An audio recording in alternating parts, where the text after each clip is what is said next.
والصلاة والسلام على عباده الذين اصطفى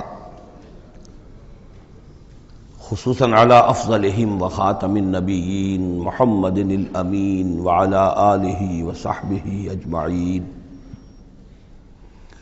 أما بعد فقد قال الله تبارك وتعالى كما ورد في سورة الأعراف: أعوذ بالله من الشيطان الرجيم بسم الله الرحمن الرحيم. فوسوس لهما الشيطان ليبدي لهما ما وري عنهما من سوآتهما وقال ما نهاكما ربكما عن هذه الشجرة إلا أن تكونا ملكين أو تكونا من الخالدين وقاسمهما إني لكما لمن الناصحين فدلاهما بغرور فلما ذاقا الشجرة بدت لهما سوآتهما وطفقا يخصفان عليهما من ورق الجنة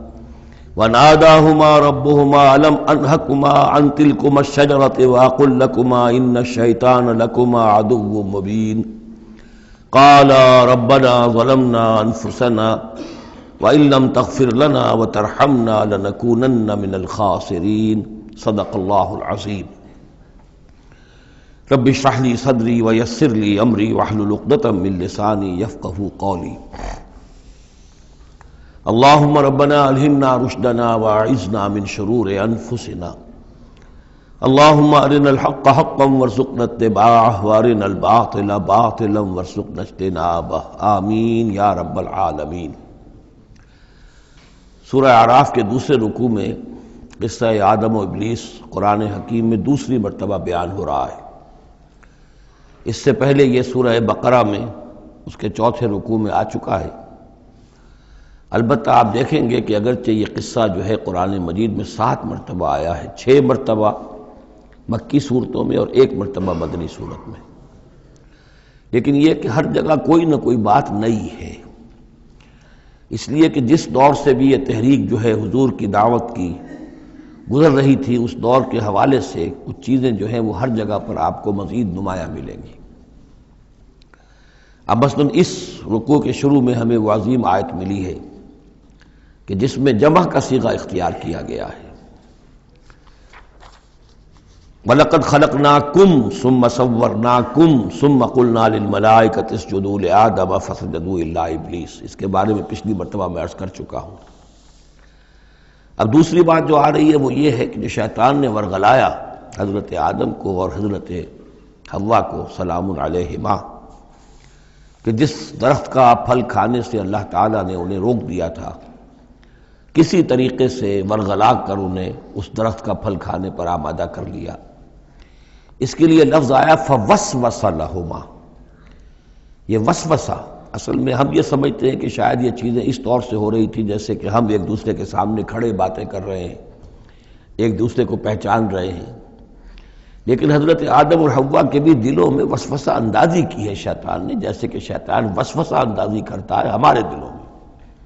یہ مکالمے اس طرح کے نہیں ہے کہ وہ ایک ہی محفل میں کھڑے ہوئے. عام طور پر سورہ بقرہ کے چوتھے رکوع میں بھی اور دوسرے مقامات پر بھی ہمارا تصور کچھ اور رہتا ہے،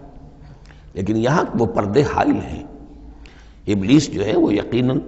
جو ہے جنات میں سے تھا. حضرت آدم علیہ السلام کے لیے اس وقت بھی وہ انویزیبل تھا. لہذا لفظ جو آیا ہے فوسوس لہما الشیطان، وسوسہ ان کے دلوں میں ڈالا.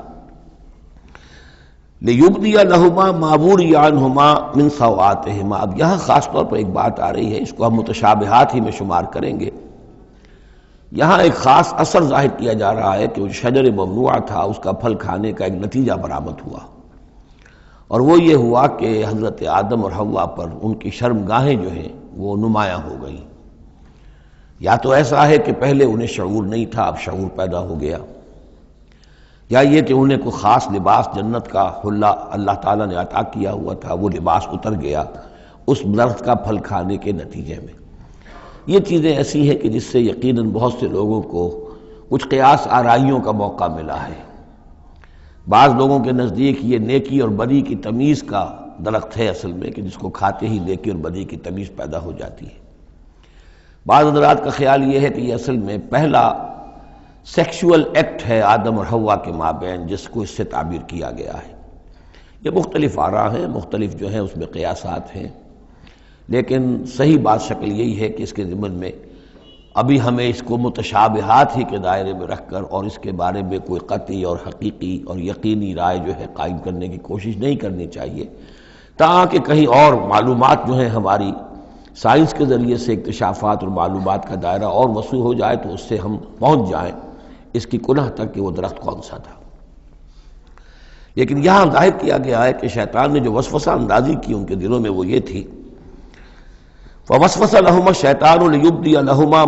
ما وري عنهما من سوآتهما وقال ما نهاكما ربكما عن هذه الشجرة، اور اس نے کہا، یہ وسوسہ اندازی کی کہ نہیں روکا ہے آپ دونوں کو آپ کے رب نے اس درخت سے، الا ان تکونا ملکین، مگر یہ کہ کہیں آپ نہ ہو جائیں فرشتے نہ بن جائیں، او تکونا من الخالدین، یا ہو جائیں آپ ہمیشہ ہمیش رہنے والے۔ اب اس میں سیدھی سی بات یہ ہے کہ فرشتوں کو تو جھکایا گیا حضرت آدم کے سامنے، تو فرشتہ بن جانا کون سی بہت بڑی بات تھی، لیکن یہ ہے کہ انسان بسا اوقات اپنی اصل حقیقت کو، اصل مقام کو بھول جاتا ہے، نسیان ہو جاتا ہے، اور یہ بات گویا کہ شیطان کے وسوسہ اندازی سے ان کے ذہن میں پیدا ہوئی، یا یہ کہ آپ ہمیشہ ہمیش رہیں اور آپ پر موت طاری نہ ہو۔ وَقَاسَمَهُمَا إِنِّي لَكُمَا لَمِنَ النَّاصِحِينَ، اور انہوں نے قسمیں کھا کھا کر اس نے یقین دلایا میں آپ کے لیے بہت یعنی مخلص ہوں، اور جو رائے دے رہا ہوں وہ بہت صحیح ہے۔ فَدَلَّاهُمَا بِغُرُورٍ، تو دھوکہ دے کر انہیں، جس کو ہم کہتے ہیں مائل کر ہی لیا، شیشے میں اتار ہی لیا۔ فَلَمَّا ذَاقَ الشَّجَرَةَ، تو جب ان دونوں نے چکھ لیا اس درخت کے پھل کو، بَدَتْ لَهُمَا سَوْآتُهُمَا، ظاہر ہو گئی ان پر ان کی شرمگاہیں، وَاتَّفِقَا يَخْصِفَانِ عَلَيْهِمَا مِنْ وَرَقِ الْجَنَّةِ، اور وہ اب لگے درخت کے جو جنت کے پتوں کو گانٹھ کر اپنے لیے لباس بنانے کے لیے، تفقا یخصفان، گانٹھنے لگے، جوڑنے لگے کہ جو جنت کے پتے تھے ان کو سی کر آپس میں اپنی سطر جو ہے سطر پوشی کریں اور اپنی شرمگاہوں کو ڈھانپیں۔ وَنَادَاهُمَا رَبُّهُمَا، اور اب پکارا انہیں ان کے پروردگار نے، أَلَمْ أَنْهَكُمَا، کیا میں نے منع نہیں کیا تھا تمہیں، أَن تِلْكُمَا الشَّجَرَةَ، اس درخت سے، وَأَقُلْ لَكُمَا، اور میں نے کیا کہا نہیں تھا تم سے، إِنَّ الشَّيْطَانَ لَكُمَا عَدُوٌّ مُّبِينٌ، کہ شیطان تم دونوں کے لیے بڑا کھلا دشمن ہے۔ قَالَا رَبَّنَا ظَلَمْنَا أَنفُسَنَا، تو ان دونوں نے کہا کہ اے رب ہمارے، ہم نے اپنے اوپر ظلم کیا، زیادتی کی، ہم اپنی غلطی کا اعتراف کرتے ہیں۔ وَإِن لَّمْ تَغْفِرْ لَنَا وَتَرْحَمْنَا لَنَكُونَنَّ مِنَ الْخَاسِرِينَ، اور اگر تو نے ہمیں معاف نہ فرما دیا اور ہم پر رحم نہ فرمایا تو ہم تو تباہ ہونے والوں میں ہو جائیں گے۔ یہاں ایک بات اور نوٹ کر لیجئے، ایک تو یہ کہ یہاں کہیں بھی ایسا اشارہ نہیں ہے کہ ابلیس نے یہ وسوسہ ابتداءً حضرت حوا کے دل میں کیا۔ عام طور پر ہمارے ہاں جو کہانیاں مشہور ہیں وہ یہ ہے کہ حوا جو ہے ذریعہ بنی ہے حضرت آدم کو بھی گمراہ کرنے کا، وہ اشارہ نہ سورہ بقرہ میں اس کا ہے نہ یہاں ہے، بلکہ جمع کوئی جو تثنیہ کا صیغہ ہے مسلسل چل رہا ہے، ان دونوں کے لیے معاملہ ہے، بیک وقت ہے۔ تو یہ اصل میں جو عیسائی دنیا میں تصور پیدا ہوا ہے کہ عورت فی نفس ہی برائی کی مظہر ہے، ایو سے ایول، ایو حوا اور ایول بری شے، یعنی عورت فی نفس ہی برائی کی جڑ ہے۔ چونکہ ان کے ہاں رہبانیت پیدا ہوئی، شادی نہ کرنا جو ہے وہ گویا کہ اعلیٰ روحانی زندگی کے لیے شرط قرار پایا، عورت سے قرب اور تعلق جو ہے وہ بڑی گھٹیا بات، دنیا داری کی زندگی، حیوانی زندگی قرار پائی۔ تو یہ تصورات قرآن میں کہیں نہیں ہیں، یہ تو جیسے کہ آدم کا معاملہ تھا ویسے حوا کا معاملہ تھا، اور شیطان نے دونوں کو ورگلایا ہے اور دونوں نے اللہ سے معافی مانگی ہے۔ دوسرے یہ کہ یہاں نوٹ کر لیجئے کہ یہاں یہ بتا دیا گیا کہ وہ الفاظ کیا تھے۔ وہاں سورہ بقرہ میں ہم پڑھا ہے فَتَلَقَّىٰ آدَمُ مِن رَبِّهِ كَلِمَاتٍ فَتَابَ عَلَيْهِ، حضرت آدم کے دل سخت پشیمانی کے جذبات پیدا ہوئے، تو اس کے لیے الفاظ خود اللہ تعالیٰ نے تلقین فرما دیے، اور وہ الفاظ یہ ہیں ربنا ظلمنا انفسنا وان لم تغفر لنا وترحمنا لنکونن من الخاسرین۔ قال اهبطوا بعضكم لبعض عدو، اور اللہ نے فرمایا کہ اب اترو یہاں سے۔ حبوط کے بارے میں گفتگو میں سورہ بقرہ میں کر چکا ہوں، تم ایک دوسرے کے دشمن ہوگے۔ عداوت جو ہے وہ چل رہی ہے، شیطان اور اس کی ذریت اور حضرت آدم کی اولاد، اس کے مابین تو سب سے بڑی دشمنی ہے، مستقل دشمنی ہے۔ باقی یہ ہے کہ انسانوں کے اندر بھی آپس میں دشمنیاں چلتی ہیں۔ وَلَكُمْ فِي الْأَرْضِ مُسْتَقَرٌّ وَمَتَاعٌ إِلَىٰ حِينٍ، اور اب تمہارے لیے زمین میں ٹھکانہ ہے اور ساز و سامان ہے، ضرورت کی چیزیں ہیں، إِلَىٰ حِين، ایک وقت معین تک کے لیے۔ یہ ابدی نہیں ہے، ہمیشہ کے لیے نہیں ہے، ایک خاص وقت تک کے لیے اب تمہیں وہاں رہنا بسنا ہے، اور وہاں رہنے بسنے کے لیے جو ضروری چیزیں ہیں وہاں فراہم کر دی گئی ہیں۔ قَالَ فِيهَا تَحْيَوْنَ وَفِيهَا تَمُوتُونَ وَمِنْهَا تُخْرَجُونَ، ساتھ یہ بھی فرما دیا کہ اب اسی زمین میں تم رہو گے اور اسی میں تم مر کر داخل ہو جاؤ گے۔ فِيهَا تَمُوتُونَ، اسی میں مرو گے،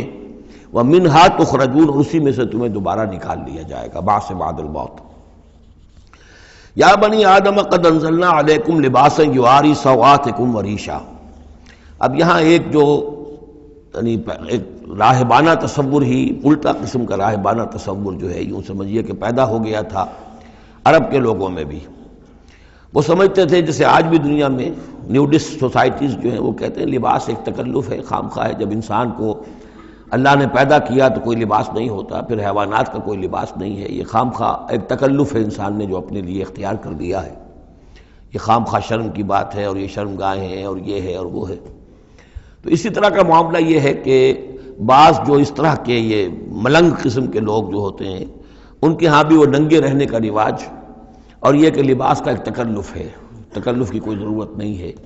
عرب میں یہ رواج پڑ گیا تھا کہ مادر زاد برہنہ ہو کر مرد اور عورتیں طواف کرتے تھے خانہ کعبہ کا، اور یہ گویا کہ بڑا اونچا کام تھا، گویا کہ ہر تکلف سے،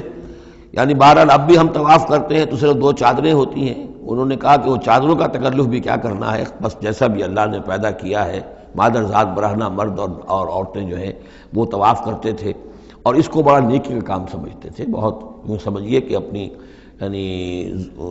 سیلف اینیہیلیشن یا اپنی نفی ذات جو ہے اس کا بہت بڑا مظہرہ تھا۔ اب اس کی یہاں تردید ہو رہی ہے۔ یا بنی آدم، آدم کی اولاد، قد انزلنا علیکم لباسا، ہم نے تم پر لباس اتارا ہے، یواری سوآتکم، جو تمہارے شرمگاہوں کو ڈھانپتا ہے، وریشا، اور تمہارے لیے آرائش کا سبب بنتا ہے، زیبائش اور آرائش کا۔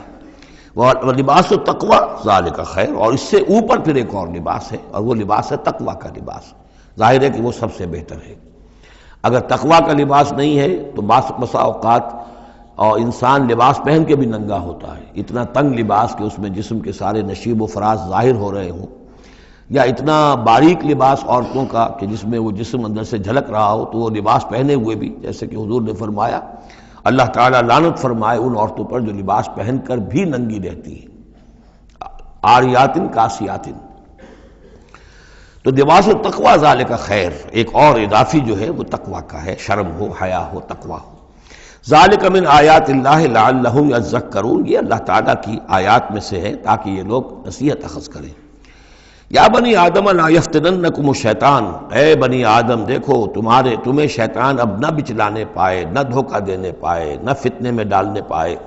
کما اخرج ابویکم من الجنہ، جیسے کہ تمہارے دونوں ماں باپ، جد امجد اور اماں حوا کو اس نے نکلوا دیا تھا۔ کما اخرج ابویکم من الجنہ، جنت سے، ینزع عنہما لباسہما، اور وہ ان سے اتروا لیا تھا اس نے ان کا لباس جنت کا، لیریہما سوآتہما، تاکہ دکھائے انہیں، ان پر عیاں کر دے ان کی شرمگاہیں۔ انہ یراکم ہوا وقبیلہ من حیث لا ترونہم، ایک بات جان لو کہ وہ یعنی ابلیس خود، چونکہ اسے بھی چھوٹ ملی ہوئی ہے قیامت تک کے لیے، وہ مسلسل زندہ ہے، اور قبیلہ، اور اس کی قوم، اس کی ذریت، اور اس کے جو ایجنٹ ہیں جنات میں سے، چونکہ وہ انویزیبل ہیں تو وہ تمہیں دیکھتے ہیں، تاکتے ہیں تمہیں، تم پر داؤ لگاتے ہیں۔ یراکم ہوا وقبیلہ من حیث لا ترونہم، جہاں سے تم انہیں نہیں دیکھ سکتے۔ انا جعلنا الشیاطین اولیاء للذین لا یؤمنون، ہم نے تو شیاطین کو ان لوگوں کا دوست بنا دیا جو ایمان نہیں لاتے، جو ایمان نہیں رکھتے، ایمان نہیں لاتے، تو شیطان جو ہے جیسے گندگی جو ہے اس کے اوپر مکھی آئے گی، ایسے ہی جہاں اللہ کا ذکر نہیں ہے، اللہ کا ایمان نہیں ہے، خانہ خالی را دیو می گیرد، تو وہاں یہ شیاطین جن جو ہے آ کر اڈا جمائیں گے۔ وَإِذَا فَعَلُوا فَاحِشَةً، اور جب یہ ایک بے حیائی کا کام کرتے ہیں، یعنی ننگے عریاں طواف، قالوا وجدنا علیہ آباءنا، کہتے ہیں ہم نے پایا اپنے آباء و اجداد کو یہی کچھ کرتے ہوئے، واللہ امرنا بہا، اور جب ہمارے آباء و اجداد یہ کرتے تھے تو یقیناً اللہ ہی نے ہمیں اس کا حکم دیا ہوگا۔ یہ گویا کہ ان کے نزدیک سرکمسٹانشل ایویڈنس تھا کہ جب ایک ریت چلی آ رہی ہے، ایک رسم چلی آ رہی ہے تو یقیناً اللہ ہی نے کہا ہوگا۔ قل ان اللہ لا یامر بالفحشاء، نبی ان سے کہہ دیجیے اللہ تعالیٰ بے حیائی کا حکم نہیں دیتا۔ اتقولون علی اللہ ما لا تعلمون، تو کیا تم اللہ کی طرف منسوب کر رہے ہو، یعنی جھوٹ جڑ کر اور جھوٹ گھڑ کر اس کو جڑ رہے ہو اللہ کی جناب میں، جس کا کہ تمہیں کوئی علم حاصل نہیں ہے۔ قل امر ربی بالقسط، کہہ دیجئے اے نبی کہ میرے رب نے تو حکم دیا ہے انصاف کا، عدل کا، توازن کا۔ وَأَقِيمُوا وُجُوهَكُمْ عِنْدَ كُلِّ مَسْجِدٍ، اور اپنے رخ سیدھے کر لیا کرو ہر نماز کے وقت۔ مسجد جو ہے یہ اس میں ظرف ہے، اور ظرف زمان بھی ظرف مکان بھی۔ مسجد سجدے کی جگہ بھی مسجد ہے، اور سجدے کا وقت جو ہے ظرف زمان وہ بھی مسجد ہے۔ وَادْعُوهُ مُخْلِصِينَ لَهُ الدِّينَ، اور اس کو پکارا کرو، اس سے دعا کیا کرو، لیکن اس کے لیے اپنی اطاعت کو خالص کرتے ہوئے، یعنی اللہ تعالیٰ سے دعا کرنے کی ایک شرط ہے، اس کی اطاعت کو اپنے اوپر لازم کرو۔ جیسے کہ سورہ بقرہ میں ہم جہاں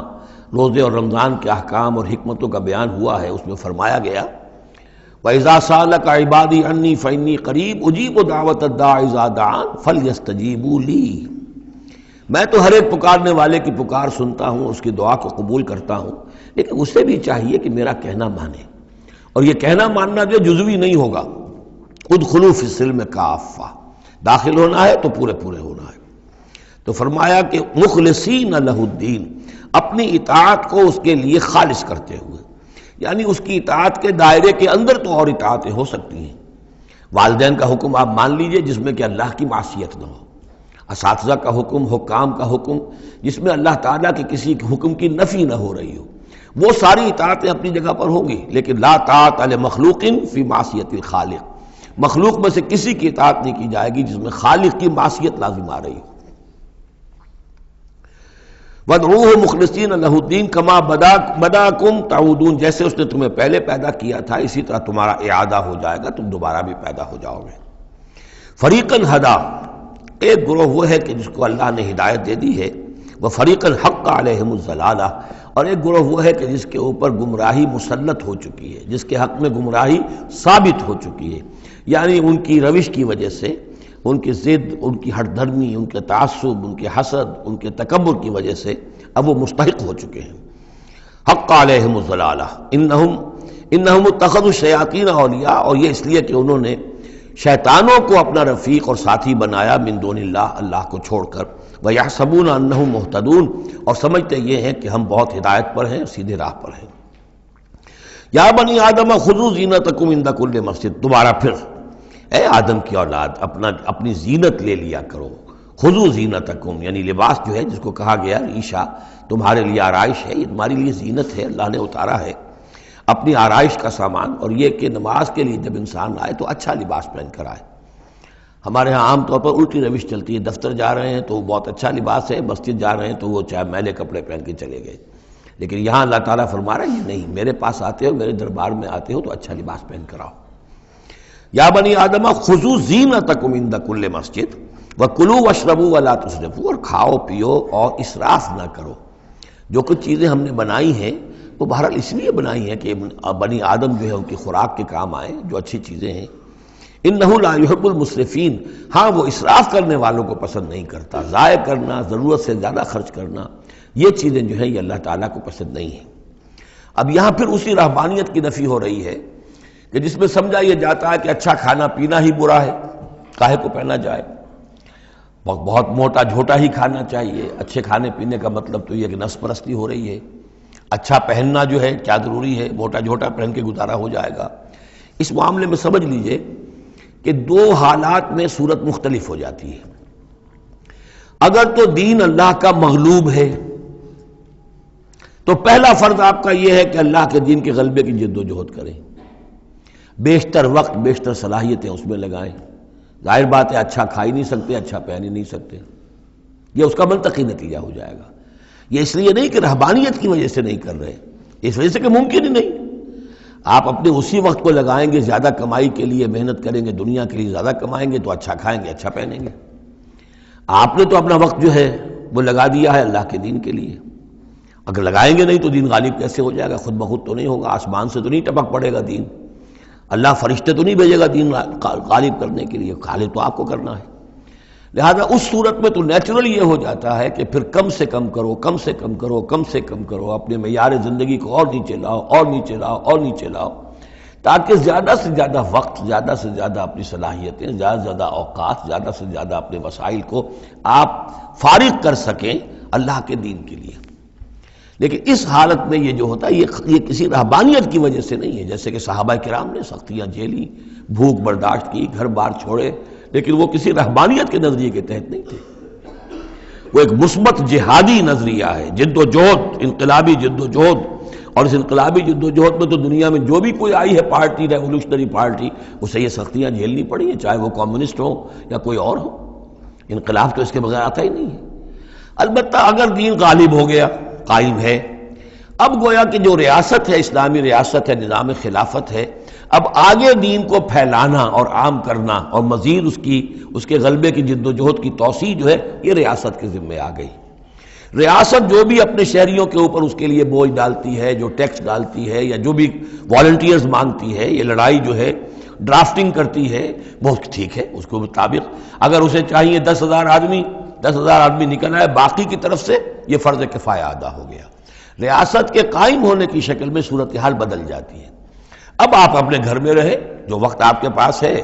آپ اچھا کمائیں، اچھا کھائیں، اچھا پہنیں، کوئی حرج نہیں، آپ اپنے بچوں کو بھی اچھا کھلائیں، حلال سے کمائیں، اچھا کھلائیں۔ کوئی اسی طریقے سے کوئی آپ کو علمی کوئی آپ کا پرسوٹس ہیں، ایکیڈیمک پرسوٹس ہیں، ان میں لگے، یا یہ کہ اگر آپ نوافل میں لگنا چاہتے ہیں نفل پڑھیں اور اس کے ترقی جو ہے، اپنی روحانی ترقی جو ہے وہ تقرب بالنوافل کے ذریعے سے کرتے چلے جائیں۔ تو یہ تینوں راستے جو ہیں انسان کے لیے کھلے ہوں گے، کب؟ جبکہ دین غالب ہو۔ اس بنیادی بات کو انہیں لوگوں نے سمجھا ہے، اس لیے وہ رہتے ہیں کنفیوژن میں۔ صاحب اولاد کا بھی حق ہے، صاحب بیویوں کا بھی حق ہے، اس کا بھی حق تو سب کا ہے، لیکن یہ کہ وہ جو صحابہ کرام کو یاد نہیں تھا کہ ان کے بھی حقوق ہیں، یا ان کا دین اور تھا، ہمارا دین اور ہے؟ کیا حضور کو پتہ نہیں تھا کہ میری ازواج مطہرات کے بھی دین ہے، ان کا بھی کیا بھی حق ہے؟ انہوں نے ذرا اپنے نفقے کے اندر اضافے کا مطالبہ کیا تو گویا کہ ایلا کا معاملہ کر لیا، گویا کہ طلاق کی دھمکی دے دی۔ یہ کیوں ہوا؟ کیا ان کے جو خاندان والے تھے ان کا حق نہیں تھا؟ ان کو وہ چھوڑ کر آ گئے مکے میں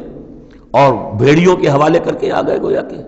قریش کے سرداروں کے حوالے ان کے رحم و کرم پر چھوڑ کر آ گئے نا مدینے، جن کو ہجرت کا حکم ملا ہے۔ یہ ساری چیزیں دن میں یہ ہے، دو شکلیں مختلف۔ ایک ہے دین مغلوب ہے تو پہلا فرض ہے یہ کہ دین کو غالب کرنے کی جد و جہد کرو، ایک جماعتی زندگی کے اندر منسلک ہو کر تن من دھن، ان صلاتی و نسکی و مایایا و مماتی للہ رب العالمین، کم سے کم نکالو اپنے لیے، کم سے کم۔ اب ظاہر بات ہے اس میں تو پھر کم سے کم پر ہی گزارا کرنا ہوگا، صرف سبسسٹنس لیول جس کو کہا جائے، اپنے آپ کو برقرار رکھنے کے لیے، تاکہ جسم اور جان کا رشتہ تعلق جو ہے برقرار رہے، کام کر سکے آدمی۔ ہاں جب دین غالب ہو جائے اب مسئلہ بالکل مختلف ہو گیا ہے، اب ریاست ہے اور ریاست نے اپنی فوجیں بھی رکھی ہوئی ہیں، جو بھی ذرائع ہیں، ہاں جب بھی ضرورت ہوگی وہ شہریوں کو بلائے گی، اس وقت حاضر ہونا فرض ہو جائے گا، لیکن ورنہ عام حالات میں ریاست اس فرائض کو ادا کر رہی ہے۔ مزید توسیع دعوت دین کی اور غلبہ دین کی وہ ریاست کے ذمہ ہے، اسلامی ریاست ہے، نظام خلافت ہے۔ اب آپ جو ہے انڈیویجولز کی حیثیت سے اپنے کاروبار میں لگ جائیں، یا کوئی شخص اپنی روحانی ترقی میں لگ جائے، کوئی شخص یہ کہ دولت زیادہ سے زیادہ کمائے اور وہ اس کو ثواب کے کاموں میں صرف کرے، کوئی شخص جو ہے کسی سائنس میں، کسی اور شعبے میں اسے علمی دلچسپی ہو جائے، تحقیق کے کاموں میں، سارے راستے کھلے ہوں گے۔ اس صورت میں اچھا کھانا، اچھا پہننا کوئی حرام شے نہیں، تو جبکہ رہبانیت اس حالت میں بھی اس کے لیے کوئی گنجائش نہیں چھوڑتی،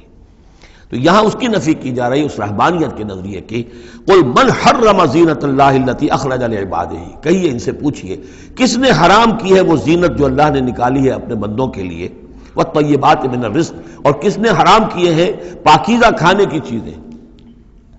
قل ہی للذین آمنوا فی الحیات الدنیا، کہہ دیجئے یہ تمام چیزیں دنیا کی زندگی میں بھی اللہ تعالیٰ نے تو اہل ایمان ہی کے لیے بنائی ہیں، خالصتا یوم القیامہ، ہاں دنیا میں وہ کفار کو بھی دے رہا ہے، تم بھی کھا پی لو، برت لو یہاں پہ جو کچھ کرنا ہے، اس لیے کہ آخرت میں تمہارا کوئی حصہ نہیں ہے، البتہ آخرت میں جا کر یہ تمام اچھی چیزیں خالصتاً یوم القیامہ، قیامت کے دن تو یہ خالصتاً جو ہے اللہ کے اہل ایمان بندوں کے لیے ہو جائیں گی، پھر کافر کو کوئی شے نہیں ملے گی۔ کذالک نفصل الآیات، اس طرح ہم اپنی آیات کی وضاحت کرتے ہیں لقومی یعلمون، ان لوگوں کے لیے جو علم رکھتے ہو یا جو علم حقیقی حاصل کرنا چاہیں۔ قل انما حرم ربی الفواحش ما ظہر منہا وما بطن، کہہ دیجئے کہ میرے رب نے تو حرام قرار دیا ہے بے حیائی کی باتوں کو، خواہ وہ اعلانیہ ہوں اور خواہ چھپی ہوئی ہوں، بے حیائی خواہ چھپی ہوئی ہوں وہ بھی اللہ تعالیٰ کو پسند نہیں ہے، وہ بھی حرام ہے۔ والاسم، اور گناہ کو حرام کیا ہے، والبغی، اور ناحق زیادتی کرنا کسی دوسرے پر بغیر الحق، وان تشرکوا باللہ ما لم ينزل بہ سلطانہ، اور اس کو حرام ٹھہرایا ہے کہ تم اللہ کے ساتھ شریک ٹھہراؤ کسی ایسی چیز کو جس کے لیے اس نے کوئی سند نہیں اتاری ہے، وان تقولوا علی اللہ ما لا تعلمون، اور حرام قرار دیا اس بات کو کہ تم اللہ کی طرف منسوب کرو وہ چیزیں کہ جو تم نہیں جانتے، جس کے لیے تمہارے پاس کوئی علم نہیں ہے۔ وَلِكُلِّ أُمَّةٍ أَجَلٌ، ہر قوم کے لیے، ہر امت کے لیے ایک وقت معین ہے، یعنی جب بھی کبھی کوئی رسول ہم بھیجتے رہے ہیں تو ایک مدت ہوتی ہے، اس وقت تک اس کو مہلت ہوتی ہے قوم کو کہ وہ رسول کی دعوت سے استفادہ کر لے اور اپنے دلوں کو، اپنے باطن کو منور کر لے، صحیح راستے پر آ جائے۔ اس سے پہلے عذاب نہیں آئے گا، خواہ یہ کہ اہل ایمان تو چاہیں گے کہ جھٹپٹ عذاب آئے، اس لیے کہ بہرحال مسلمان اہل ایمان وہ بھی انسان ہوتے تھے، چکی کے دو پاٹوں کے درمیان پس رہے تھے تو کبھی کبھی خیال آ جاتا تھا کہ اب اللہ تعالیٰ کیوں انہیں اتنی ڈھیل دے رہا ہے، یا ابو جہل کو اتنی ڈھیل کیوں دے دی ہے کہ اس نے حضرت سمیہ رضی اللہ تعالیٰ عنہ کے ساتھ یہ سلوک کیا، ابو جہل کو کیوں اتنی ڈھیل دے دی ہے کہ اس نے حضرت یاسر کو شہید کر دیا رضی اللہ تعالیٰ عنہ۔ لیکن یہ خیال تمہارا اپنی جگہ ہے، ہماری حکمت اپنی ہے۔ ہماری حکمت کیا ہے کہ جب رسول ہم نے بھیجا اس قوم کے لیے ایک اجل معین کر دی، اس اجل سے پہلے عذاب آئے گا نہیں، ہاں جب وہ اجل آ جائے گی پھر وہ رکے گا نہیں، اس کے اندر اندر معاملہ انہیں طے کرنا ہے، ادھر یا ادھر۔ وَلِكُلِّ أُمَّةٍ أَجَلٌ، یہ ہم پڑھ چکے سورہ نام میں کہ اگر میرے پاس ہوتی وہ شے، میرے اختیار میں ہوتی کہ جو تم جلدی مچا رہے ہو، تو کبھی کا میرا اور تمہارے درمیان قصہ جو ہے چکایا جا چکا ہوتا۔ فَإِذَا جَاءَ أَجَلُهُمْ، لیکن جب ان کی اجل آ جائے گی، لَا يَسْتَأْخِرُونَ سَاعَةً وَلَا يَسْتَقْدِمُونَ، نہ تو وہ اس کو مؤخر کر سکیں گے ایک گھڑی بھی، اور نہ ہی اس سے کھسک سکیں گے، سرک سکیں گے آگے کی طرف۔ یا بنی آدم اما یاتینکم رسل، اب یہ وہی آیت آ گئی جو سورہ بقرہ میں بھی آئی تھی، فاما یاتینکم منی ھدی فمن تبع ھدایا فلا خوف علیہم ولا هم یحزنون والذین کفروا وکذبوا بآیاتنا اولئک اصحاب النار هم فیہا خالدون۔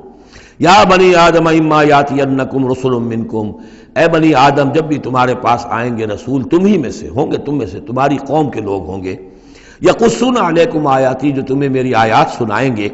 فمن اتقی واصلح، تو جو بھی تقوی کی روش اختیار کرے گا اور اصلاح کر لے گا اور نیکی کی روش اختیار کرے گا، فلا خوف علیہم ولا هم یحزنون، ان کے لیے نہ کوئی خوف ہوگا اور نہ وہ کسی حزن سے دوچار ہوں گے۔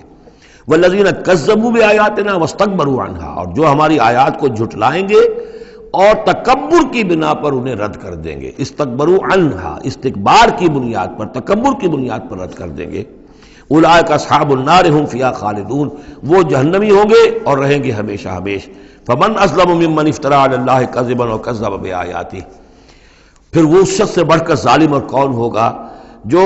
اللہ کی طرف کوئی غلط بات منسوب کرے، افتراء کرے اللہ کی طرف، اور یا اللہ کی آیات کو جھٹلائے، یہ دونوں ہم وزن ہیں۔ اولئک ینالہم نصیبہم من الکتاب، ان کو جو بھی دنیا میں رزق وغیرہ کا معاملہ ہے وہ تو ان کو مل جائے گا، یہاں دنیا میں تو ہم نے یہ سورہ بنی اسرائیل میں مضمون آئے گا، اب کوئی شخص کفر کرے اللہ فوراً اس کی روزی روک لے اور ایک دن کے اندر اندر وہ یہ بھوک سے مر جائے، ایسا نہیں ہے۔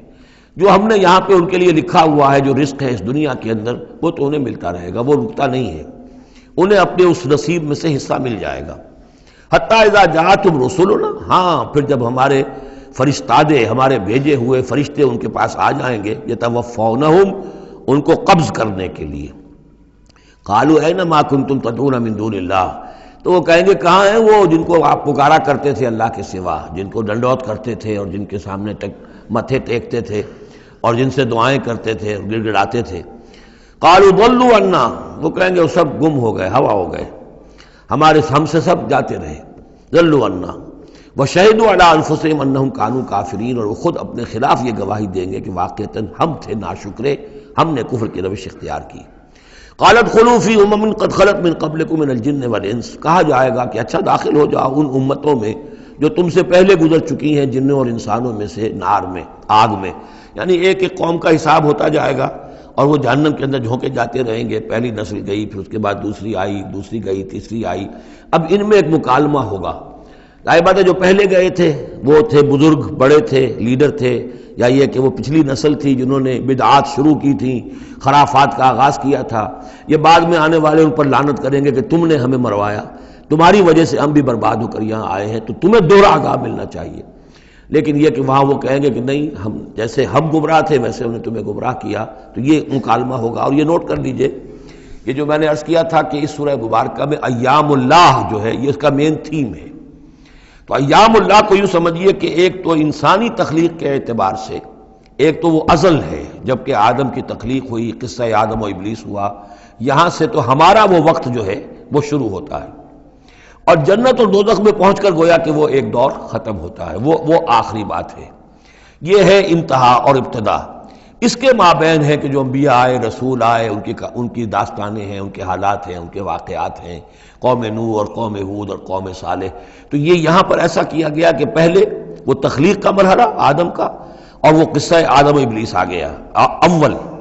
اب جو جہنم کا اور جنت کا تذکرہ آ رہا ہے اور ان کی آپس کی گفتگویں ہوں گی، اور کچھ لوگ ایسے بھی ہوں گے نہ جو جہنم میں ابھی گئے ہوں گے، نہ جنت میں داخلہ ملا ہوگا، درمیان میں کہیں ہوں گے، صاحب اعراف ہوں گے، اصحاب اعراف، تو ان کا مکالمہ آ رہا ہے۔ یہ دونوں بگننگ اور اینڈ دکھا کر اور پھر سلسلہ شروع ہوگا انبیاء کرام اور رسولوں کے حالات کا۔ قالت خلوا فی امم قد خلت من قبلکم، داخل ہو جاؤ انہی قوموں میں، انہی نسلوں میں جو تم سے پہلے داخل ہو چکی ہیں، من الجن والانس فی النار، جنات بھی اور انسان بھی آگ میں۔ کلما دخلت امت لعنت اختہا، جب بھی کوئی امت داخل ہوگی تو وہ دوسری امت کو لعنت کرے گی، حتی اذا ادارکوا فیہا جمیعا، اور جب وہ سب کے سب اس میں گر چکیں گی، تمام کی تمام نسلیں اور امتیں، قالت اخراہم لاولاہم، تو بعد میں آنے والی کہے گی پہلی نسل سے، ربنا ہؤلاء اضلونا، اے اللہ ان بدبختوں نے ہمیں گمراہ کیا تھا۔ دنیا میں تو کہتے تھے کہ ہمارے آباء و اجداد ہیں، ہمارے اسلاف ہیں، ان کی ریتیں ہیں، ان کی روایتیں ہیں، ان کی چیزیں ہیں، کیسے چھیڑ دیں۔ لیکن یہاں پر کیا ہوگا؟ ربنا ہؤلاء اضلونا، ان لوگوں نے ہمیں برباد کیا، انہوں نے ہمیں گمراہ کیا، فآتہم عذابا ضعفا من النار، تو انہیں تو دگنا عذاب دے آگ میں سے۔ قال لکل ضعف، اللہ فرمائے گا نہیں، سب کے لیے دگنا ہے، جیسے یہ نے تم کو گمراہ کر کے آئے تھے، تم بھی اپنے بعد والوں کو گمراہ کر کے آئے ہو۔ تو یہ تو گویا کہ سلسلہ چل رہا ہے، تو اس لیے یہ کہ وہ تو ہر ایک کو سوچنا چاہیے تھا کہ اپنی عقل سے کام لیتا، ہم نے تمہیں عقل دی تھی، شعور دیا تھا، کیوں تم تقلید اعمیٰ کے اندر مبتلا رہے؟ آباء و اجداد کی تقلید ہو رہی ہے، اپنے لیڈروں کی تقلید ہو رہی ہے، تو یہ تقلید اعمیٰ کے لیے تمہیں میں نے آنکھیں دی تھی، تمہیں کان دیے تھے، تمہیں میں نے عقل دی تھی، تمہیں نیکی اور بدی کا شعور دیا تھا، ہر شخص جو ہے وہ ذمہ دار ہے۔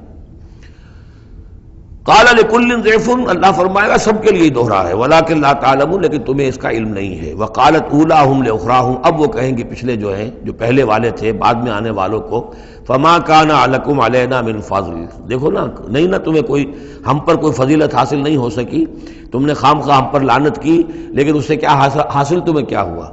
ما کان لکم علینا من فضل فذوقوا العذاب بما کنتم تکسبون، اور اب چکھو مذاق عذاب کا اپنی کرتوتوں کے باعث۔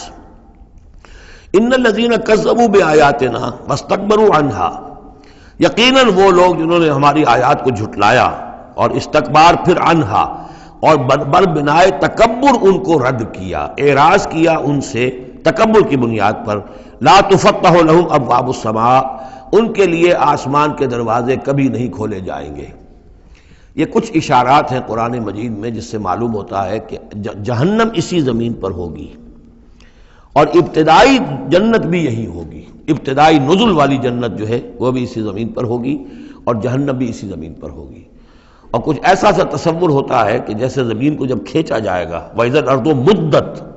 زمین کو جب کھینچا جائے گا تو جیسے ربڑ کی کربج کی کوئی گیند ہو اس کو کھینچے تو آپ کو معلوم ہے کہ جو جہاں سے وہ زیادہ موٹی ہے وہ پچک جائے گی، جب وہ پچکے گی تو اس کے اندر جو لاوا ہے، اس وقت بھی زمین کے پیٹ میں بھرا ہوا ہے وہ لاوا، وہ ظاہر ہو جائے گا، اور وہ جہنم ہوگی۔ واللہ عالم، یہ کچھ اندازے ہوتے ہیں بعض اشارات سے، اس لیے کہ فیصلہ جو ہے میدان حشر یہی ہے. احادیث میں میدان عرفات جو ہے اسی کو کھول دیا جائے گا، وسیع کر دیا جائے گا، اور اسی یہیں پر حشر ہونا ہے. وَجَاءَ رَبُّكَ وَالْمَلَكُ صَفًّا صَفًّا، اور پروردگار بھی شان اجلال کے ساتھ نزول فرمائیں گے اور فرشتے آئیں گے فوج در فوج، اور یہیں پر حساب کتاب ہوگا. ابتدائی مہمان نوازی بھی جو ہے وہ یہی ہوگی، لیکن پھر یہ کہ اہل جنت اپنے مراتب کے اعتبار سے اور اوپر کی جنتوں میں چڑھتے چلے جائیں گے.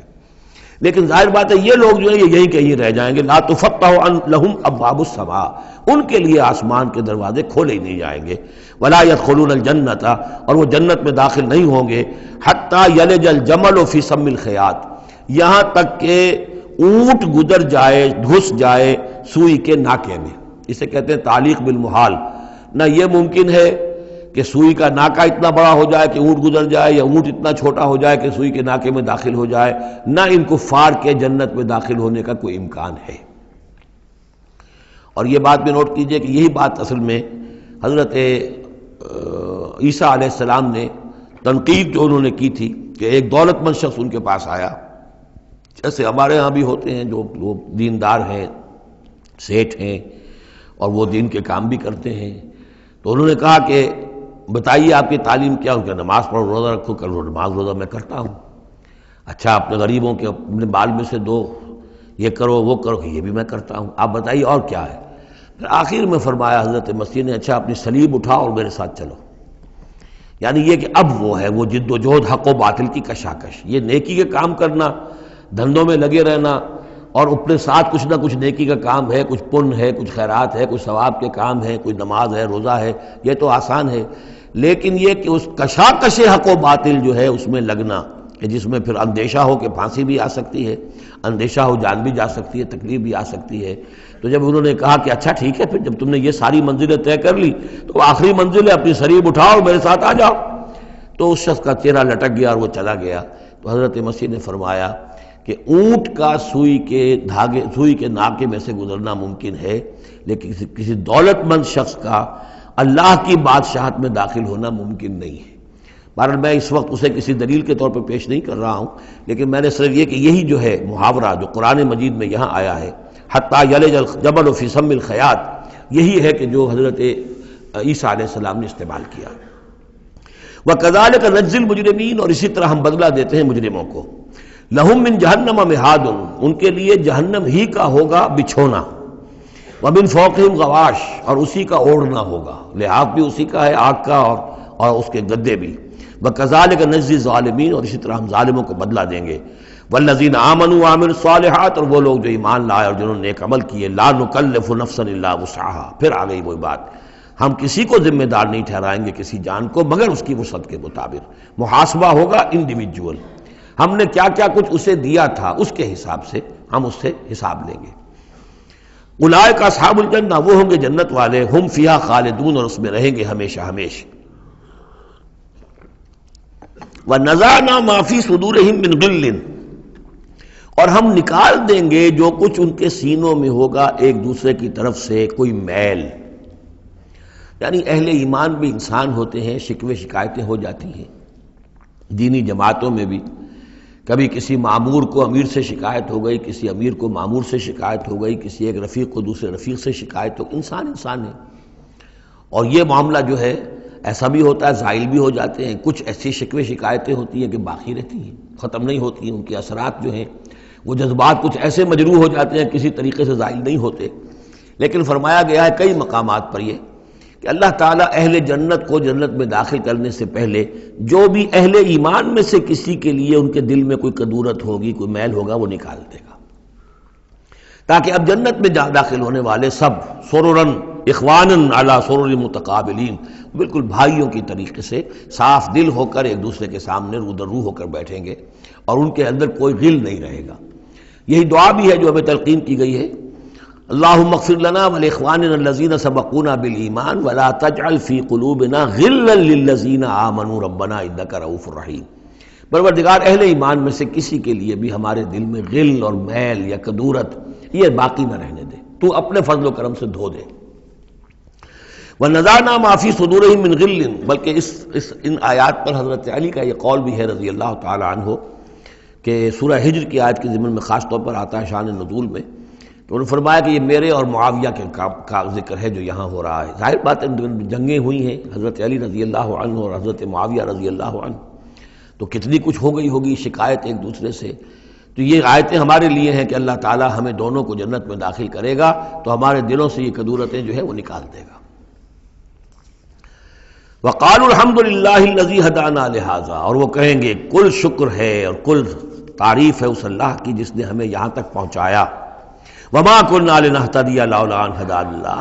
اور محض اپنے زور بازو سے ہم یہاں تک نہیں پہنچ سکتے تھے اگر اللہ ہی نے ہمیں نہ پہنچا دیا ہوتا۔ لقد جاءت رسل ربنا بالحق، یقیناً ہمارے رب کے پروردگار کے جو بندے آئے تھے رسول بن کر وہ حق کے ساتھ آئے تھے۔ وَنُودُوا، اور تب انہیں ندا کی جائے گی، پکارا جائے گا، ان تلکم الجنۃ اورثتموها بما کنتم تعملون، اب یہ وہ جنت ہے جو جس کے تم وارث بنا دیے گئے ہو تمہارے اعمال کی وجہ سے۔ بندے کا کام یہ ہے کہ وہ یہ کہے گا اے اللہ میں اس لائق نہیں تھا، میرے اعمال ایسے نہیں تھے، میں اپنے اعمال کے بل پر کبھی بھی نہیں اس کا مستحق ہو سکتا تھا، یہ سارا تیرا فضل ہے، تیرا کرم ہے، تیری عطا ہے، تیری دین ہے۔ اللہ فرمائے گا نہیں میرے بندے، تو نے محنت کی تھی، کوشش کی تھی، ایثار کیا تھا، تو نے حق کا راستہ چوز کیا تھا، تو نے کبھی نقصان بھی برداشت کیا تھا حق کے لیے اور باطل کا مقابلہ کرنے میں تکالیف بھی جھیلی تھی۔ تو بندہ جو ہے وہ کہے گا نہیں پروردگار یہ سب تیرا فضل ہے، اور اللہ کہے گا یہ تمہارے اعمال کی وجہ سے۔ دونوں جزوی طور پر حقیقتیں ہیں، یہ دونوں چیزیں ہیں مل کر ایک بات کو مکمل کرتی ہیں۔ ہم ارادہ کرتے ہیں کام کا، اللہ تعالیٰ اس کام کی توفیق دے دیتا ہے، ارادہ ہی نہ کریں تو توفیق نہیں ہوگی، اور محض اپنے ارادے سے ہم کچھ نہیں کر سکیں گے جب تک کہ اللہ کی طرف سے توفیق اور تحصیل نہ ہو جائے۔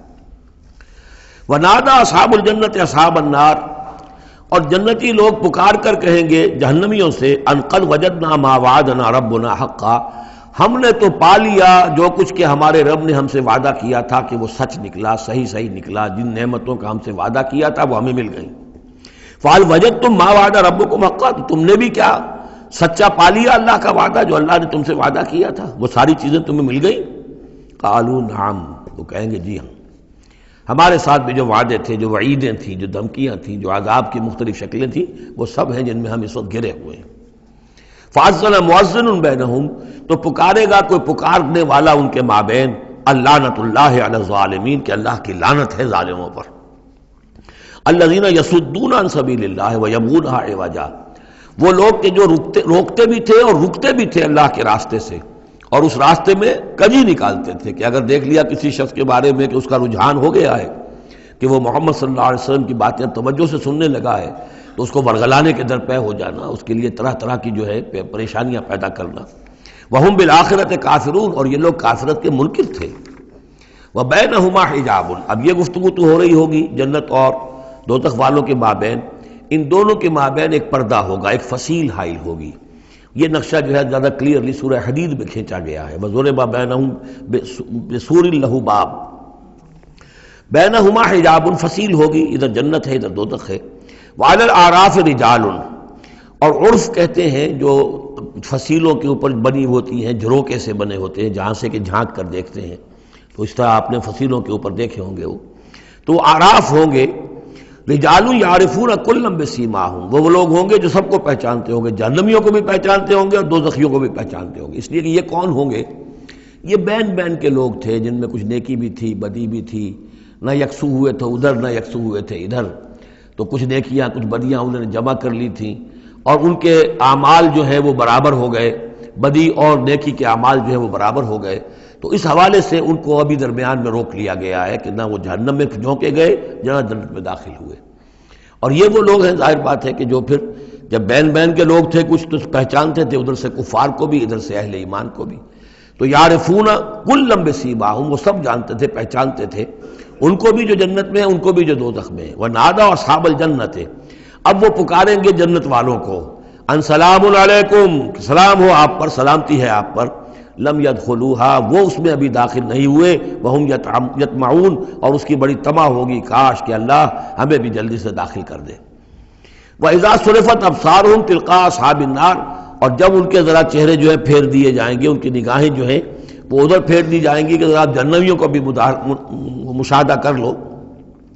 وَإِذَا صُرِفَتْ أَبْصَارُهُمْ تِلْقَاءَ أَصْحَابِ النَّارِ قَالُوا رَبَّنَا لَا تَجْعَلْنَا مَعَ الْقَوْمِ الظَّالِمِينَ۔ اس وقت وہ کہیں گے پروردگار ہمیں ان ظالموں کے ساتھ شامل نہ کر دیجو، کیونکہ ابھی بین ہے، بین الخوف والرجا، تو انہیں امید بھی ہے،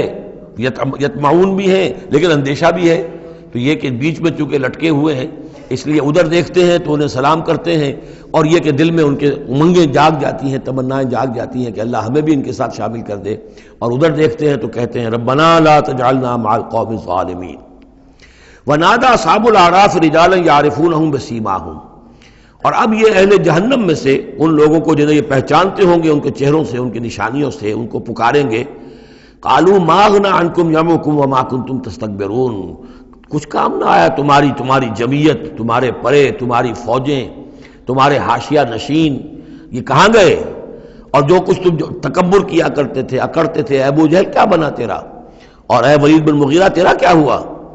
اہؤلاء الذین اقسمتم لا ینالهم اللہ برحمت، کیا وہ لوگ اب جنت والوں میں وہاں پہ آپ کو فقراء بھی نظر آئیں گے، وہاں بلال بھی نظر آئے گا، وہاں صہیب رومی بھی ہوں گے، وہاں یاسر بھی ہوں گے، یہ لوگ تھے نا جن کے بارے میں تم کہتے تھے ان کو کیسے اللہ تعالیٰ کسی رحمت سے نواز سکتا ہے، یہ تو ہمارے کمی کاری گھٹیا طبقے کے لوگ ہیں، اللہ نے ہمیں دولت دی ہے، حیثیت دی ہے، وجاہت دی ہے، ہمیں طاقت دی ہے، عزت دی ہے، یہ جو لوگ ہیں گرے پڑے ان کو اللہ تعالیٰ کیسے نواز دے گا؟ تو وہ کہیں گے اس وقت ان کا جو رنج اور غم ہے اس کو بڑھانے کے لیے، اہؤلاء الذین اقسمتم لا ینالهم اللہ برحمت ادخلوا الجنۃ لا خوف علیکم ولا انتم تحزنون، ان سے تو کہہ دیا گیا داخل ہو جاؤ جنت کے اندر، نہ تم پر کوئی خوف ہے اور نہ تم کسی حزن سے دوچار ہوگے۔ ونادى اصحاب النار اصحاب الجنہ، اور اب پکاریں گے جہنم والے جنت والوں کو، ان افیضوا علینا من الماء، کہ کچھ تو بہا دو ہماری طرف پانی جو اللہ نے تمہیں دے رکھا ہے، او مما رزقکم اللہ، اور جو کچھ اللہ نے تمہیں رزق دیا ہے کچھ وہاں سے ہماری طرف بھی، اے خاصہ برندان چمن کچھ تو ادھر بھی، مما رزقکم اللہ، قالوا ان اللہ حرمہما علی الکافرین، وہ جواب دیں گے اہل جنت کہ شاید ہم تو دینا بھی چاہتے، ہماری شرافت سے تو یہ بعید تھا کہ ہم کورا جواب تمہیں دے دیتے، لیکن کیا کریں اللہ نے حرام کر دی ہیں یہ چیزیں کافروں پر، ہمارے ہاتھ بندھے ہوئے ہیں، ہم یہ نعمتیں اب تمہاری طرف نہیں بھیج سکتے۔ ان اللہ حرمہما علی الکافرین، انہیں حرام کر دیا ہے اس پانی کو بھی اور یہ جو بھی ہمیں رزق اللہ نے نوازا ہے۔ الذین اتخذوا دینہم لہوا ولعبا، وہ لوگ کہ جنہوں نے اپنے دین کو کھیل کود بنا لیا، تماشا اور دل بہلانے کا اور ہنسی اور ٹھٹا بنا دیا ہے، وغرتہم الحیات الدنیا، اور انہیں دنیا کی زندگی نے دھوکے میں مبتلا کر دیا ہے۔ فالیوم ننساہم کما نسوا لقاء یومہم ھذا، تو آج کے دن ہم بھی انہیں نظر انداز کر دیں گے۔ یہ نسیان ایک تو ہوتا ہے بھول جانا، اور ایک ہوتا ہے جان بوجھ کے نظر انداز کر دینا، یہ بھی نسی کے معنی میں یہ عربی زبان میں موجود ہے۔ الیوم ننسا، آج ہم بھی انہیں بھلا دیں گے، کیا مطلب بھلا دیں گے؟ یعنی نظر انداز کر دیں گے، کما نسوا لقاء یوم ھذا، جیسے کہ انہوں نے آج کے اس دن کی ملاقات کو بھلائے رکھا تھا یا نظر انداز کر دیا تھا۔ وما کانوا بآیاتنا یجحدون، اور وہ جو ہماری آیات کا انکار کرتے رہے تھے۔ وَلَقَدْ جِئْنَاهُمْ بِكِتَابٍ، اور ہم تو ان کے پاس لے آئے تھے ایک کتاب، فَصَّلْنَاهُ عَلَىٰ عِلْمٍ، جس کی ہم نے پوری تفصیل بیان کر دی تھی علم کے ساتھ، ہدی وَرَحْمَةً لِقَوْمٍ یُؤْمِنُونَ، اور وہ ہدایت بھی تھی اور رحمت بھی تھی ان لوگوں کے لیے جو ایمان لانے والے تھے۔ هَلْ يَنظُرُونَ إِلَّا تَأْوِيلَهُ، یہ کس چیز کا انتظار کر رہے ہیں؟ یعنی آیات عذاب جو قرآن مجید میں آ رہی ہیں ان کے عملی ظہور کا انتظار کر رہے ہیں، یہ انتظار کر رہے ہیں کہ واقعتاً یہ سیلاب کا بند جو ہے وہ ٹوٹ ہی جائے، اور واقعتاً ان کے اوپر جو سیلاب کا دھارا ہے عذاب کا وہ آ جائے۔ هل ينظرون الا تاویلہ، اس انجام کی فکر کر رہے ہیں، اس کا انتظار کر رہے ہیں۔ یوم یاتی تاویلہ، جس دن کہ اس کا مصداق ظاہر ہو جائے گا۔ یقول الذین نسوہ من قبل، تو کہیں گے وہی لوگ جنہوں نے اسے بھلا دیا تھا، پہلے نظر انداز کر دیا تھا، قد جاءت رسل ربنا بالحق، اس وقت وہ کہیں گے کہ یقیناً ہمارے پروردگار کے جو رسول آئے تھے، پیغامبر آئے تھے، وہ حق کے ساتھ آئے تھے۔ فہل لنا من شفعاء، تو ہے کوئی ہمارے لیے سفارش کرنے والے؟ ہل لنا من شفعاء فیشفعوا لنا، کہ وہ ہمارے لیے شفاعت کریں، سفارش کریں۔ اور نردو، یا یہ کوئی ایسی شکل پیدا کر دیں کہ ہمیں لوٹا دیا جائے، ہمیں دوبارہ دنیا میں بھیج دیا جائے، فنعمل غیر الذی کنا نعمل، تاکہ پھر ہم عمل کریں اس کے برعکس کے جو ہم کرتے رہے تھے۔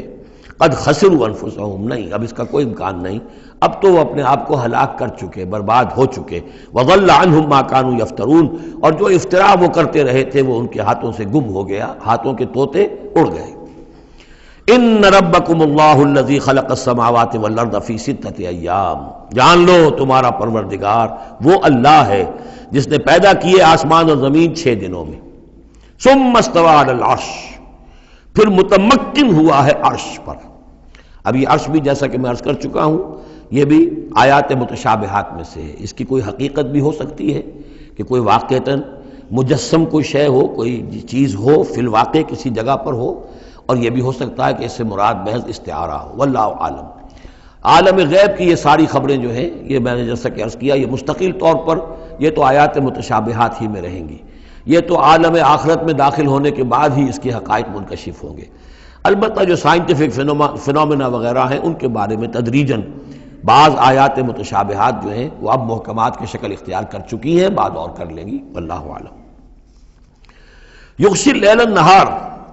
وہ ڈھانپ دیتا ہے رات کو دن پر، یا رات کو ڈھانپ دیتا ہے دن سے۔ یطلبہ حثیثا،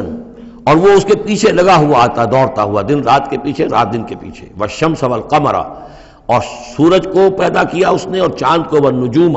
اور ستاروں کو، مسخرات بامرہ، اور یہ سب کے سب اس کے حکم سے اپنے اپنے کاموں میں لگے ہوئے ہیں، مسخر ہیں،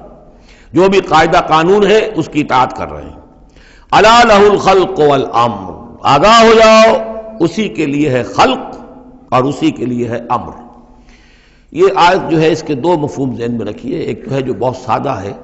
سطحی مفہوم ہے، وہ بھی درست ہے کہ ایک ہے تخلیق اور ایک ہے پھر اللہ کا حکم۔ کائنات اس نے بنائی اور اب اس کا حکم ہے یہ کرو یہ نہ کرو، یہ اوامر ہے، یہ نواہی ہے، یہ شریعت ہے۔ لیکن اس کا ایک گہرا مفہوم بھی ہے کہ اصل میں کریشن جو ہے اس کائنات میں 2 سطح پر ہوئی ہے، ایک عالم امر ہے، ایک عالم خلق ہے۔ عالم امر میں صرف کریشن ایکس نیہلو ہوتی ہے،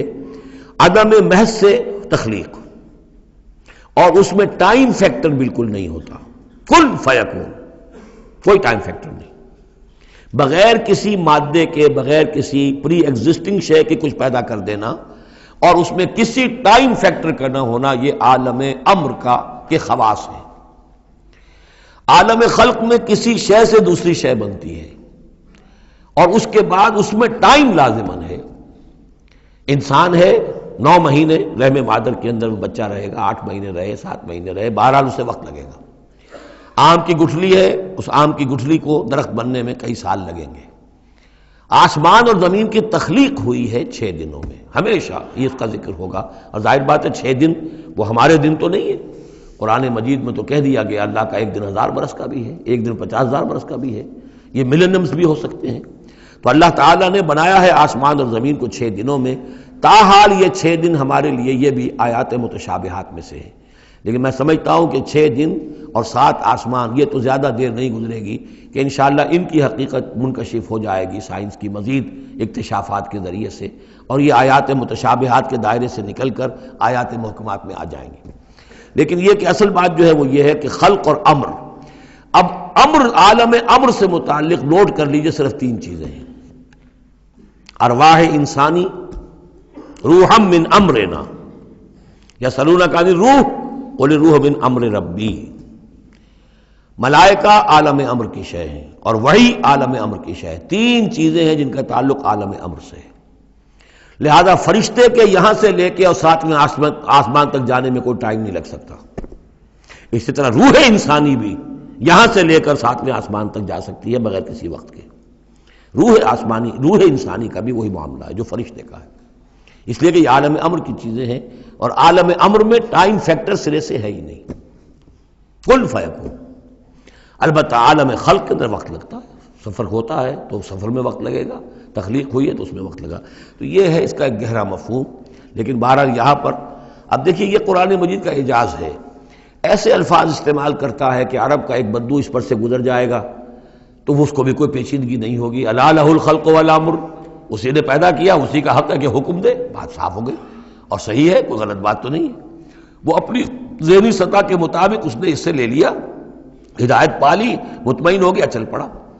لیکن یہ کہ کوئی شخص فلسفی ہے، حکیم ہے، دانا ہے، وہ غور کرتا ہے، وہ دیکھتا ہے امر کا لفظ قرآن میں کہاں کہاں آیا ہے، کس معنی میں آیا ہے، کس کس جگہ پر آیا ہے، ان کو جوڑتا ہے، جوڑ کر نتیجے نکالتا ہے، تو معلوم ہوتا ہے کہ یہ تو دو بالکل ڈسٹنکٹ عالم ہیں ایک دوسرے سے، عالم خلق، عالم امر، اس کے قوانین جو علیحدہ ہیں، نوامیس علیحدہ ہیں، ان کے ضابطے علیحدہ ہیں۔ تبارک اللہ رب العالمین، بہت بابرکت ہے اللہ جو کہ تمام جہانوں کا رب ہے۔ ادعوا ربکم تضرعا وخفیا، پکارتے رہا کرو اپنے رب کو گڑ گڑاتے ہوئے، عاجزی کے ساتھ اور خاموشی سے، چپکے چپکے۔ بڑی بلند آواز سے دعا مانگنا پسندیدہ نہیں ہے۔ انہ لا یحب المعتدین، یقیناً وہ حد سے گزرنے والوں کو پسند نہیں کرتا۔ ولا تفسدوا فی الارض بعد اصلاحها، اور دیکھو زمین میں اس کی اصلاح کے بعد فساد نہ مچاؤ۔ وادعوہ خوفا وطمعا، اور اللہ کو پکارا کرو خوف کے ساتھ اور طمع کے ساتھ۔ یہ دوسرا ہو گیا، یہ دو کمپوننٹس ہوئے۔ اللہ کو جب پکارو تو پہلی دو ڈائمنشنز کیا ہیں کہ پکارو گڑ گڑاتے ہوئے اور چپکے چپکے دل میں، اور دو مزید ڈائمنشنز کیا ہیں، خوف و طمع۔ اللہ کے ساتھ تمہارا معاملہ رہنا چاہیے بین بین، خوف بھی رہے کہ اللہ پکڑ نہ لے، اللہ سزا نہ دے دے، اور اللہ کی مغفرت، اللہ کی رحمت کی امید بھی رہے۔ ما بین الخوف والرجا، رجا امید، خوف خوف، خوف کے درمیان، تو خوف و طمع، اللہ کو جب بھی پکارو ان دونوں کے بین بین ہو کر تمہاری کیفیت قلبی اور روحانی ہونی چاہیے۔ ان رحمت اللہ قریب من المحسنین، یقیناً اللہ تعالیٰ کی رحمت جو ہے وہ اہل احسان بندوں کے بہت ہی قریب ہے، بہت نزدیک ہے۔ وَهُوَ الَّذِي يُرْسِلُ الرِّيَاحَ بُشْرًا بَيْنَ يَدَيْ رَحْمَتِهِ، اور وہی ہے جو بھیجتا ہے ہوائیں بشارت دیتی ہوئی اس کی رحمت کے آگے آگے، یعنی بارش جب آنی ہوتی ہے تو اس سے آگے آگے ٹھنڈی ہوا کے جھونکے آتے ہیں، یہ گویا کہ بشارت لے کے آ رہی ہے کہ بارش آنے والی ہے۔ اب آپ اندازہ کیجئے کہ جہاں بے آب و گیا زمین پڑی ہے اور لوگ منتظر ہیں، آسمان کو دیکھ رہے ہیں، اے اللہ ہماری تو ساری محنت جو ہے جا رہی ہے، بیج ضائع ہو رہا ہے، پروردگار اب اگر ذرا ٹھنڈی ہوا کا جھونکا آیا ہے تو یہ ان کے لیے بشارت ہوتی ہے کہ اب اس ٹھنڈی ہوا کے جھونکے کے پیچھے باران رحمت بھی آیا چاہتا ہے۔ یرسل الریاح بشرا بین یدی رحمتہ حتی اذا اقلت سحابا ثقالا، یہاں تک کہ جب وہ ہوائیں اٹھا لاتی ہیں بڑے بڑے بھاری اور بادل، اب یہ بادلوں میں کتنے کتنے ٹن پانی ہوتا ہوگا جو آ رہا ہے زمین پر گرتا ہے، اس کا کوئی حساب کتاب کیا جائے کتنے بھاری بادل ہیں یہ، لیکن یہ ہوائیں ان کو لیے پھر رہی ہیں، روئی کے گالوں کی طرح اڑائے پھر رہی ہیں۔ سقناہ لبلد میت، تو ہم اس کو ہانک دیتے ہیں اس پانی کو ایک مردہ زمین کی طرف، بے آب و گیا وادی کی طرف۔ فانزلنا بہ الماء، ہم ان بادلوں کو ہانک دیتے ہیں، وہ جو ہے ہانک کر لے جاتی ہیں ایک ایسی زمین کی طرف کہ جو مردہ ہے، بے آب و گیا ہے۔ فانزلنا بہ الماء، پھر ہم اس پر پانی برساتے ہیں۔ فاخرجنا بہ من کل الثمرات، اور پھر ہم اس سے زمین میں سے ہر طرح کے میوے نکال دیتے ہیں۔ اور کچھ نہیں تو گھاس ہی ہو گئی، چراگاہی ہو گئی، اور اگر آپ نے کچھ بیج ڈالے ہوئے تھے یا یہ کہ بیج پڑے ہوئے تھے کسی باغ کے اندر، اوپر سے گر گر کے اس کے پھلوں میں سے وہ خود بخود پھوٹیں گے، اور وہ جو اللہ تعالیٰ کی طرف سے جو ہے وہ زمین کے اپنے خزانے نکال دے گی۔ کذالک نخرج الموتیٰ، یہ ہے اصل جو تشبیہ دی گئی، اسی طرح ہم مردوں کو نکال لائیں گے زمین سے۔ یعنی زمین مردہ ہوتی ہے، کوئی اس کے اندر زندگی کے آثار نہیں ہوتے، کہیں کوئی وہ جو ہے کوئی بھی آپ دیکھیں کوئی ہریاول نہیں کوئی، بلکہ وہاں پہ بسا اوقات تو ایسی ویرانی ہوتی ہے کہ کوئی آپ کو چیونٹے بھی نظر نہیں آتے، کوئی حشرات الارض نظر نہیں آتے، کوئی پرندے بھی آس پاس نظر نہیں آتے، کچھ نہیں، کوئی زندگی کے آثار نہیں۔ بارش ہوتی ہے، اس کے بعد یہ کہ اب آپ کو دیکھتے ہیں چلت پھرت ہے، ایک دم جو ہے زمین جو ہے اس نے بھی ہریاول ہرا جو ہے وہ گہنا پہن لیا ہے، اس کے ہرے ہرے کپڑے سمجھیے کہ وہ دلہن جو ہے آراستہ ہو گئی ہے، اور پھر اب چرند پرند بھی آ گئے ہیں، زندگی، مگر اب زندگی ہی زندگی ہے معجزاً ساقی۔ تو اسی طریقے سے یہ زمین کے اندر پڑے ہوئے مردے جو ہوں گے یہ بھی گویا کہ بیج کے مانندے جو زمین میں پڑے ہوئے ہیں، ہمارا حکم آئے گا اور یہ پھوٹ کر نکل آئیں گے۔ کذالک نخرج الموتیٰ لعلکم تذکرون، تاکہ تم نصیحت اخذ کرو۔ والبلد الطیب یخرج نباتہ باذن ربہ، اور جو اچھی زمین ہوتی ہے زرخیز، وہ اپنے رب کے حکم سے اپنا سبزہ نکالتی ہے، اس میں سے نکلتی ہے پیداوار۔ والذی خبث، اور زمین ایسی بھی ہوتی ہے کہ جس میں رویدگی ہے ہی نہیں، زرخیزی ہے ہی نہیں، جو خراب زمین ہے لا یخرج الا نکدا، وہ کچھ نہیں نکالتی مگر کوئی ناقص سی چیز نکال دے گی، جھاڑ جھکاڑ کچھ ہو جائیں گے۔ یہ نکھد لفظ جو پنجابی میں سرائکی میں استعمال کرتے ہیں، یہی اسی لفظ کی نکدہ، بڑی ردی شے، بڑی گھٹیا شے۔ کذالک نصرف الآیات لقوم یشکرون، اسی طریقے سے ہم اپنی آیات کو گردش میں لاتے ہیں ان لوگوں کے لیے کہ جو ان کی قدر کرنے والے ہوں۔ بارک اللہ لی ولکم فی القرآن العظیم ونفعنی وإیاکم بالآیات والذکر الحکیم۔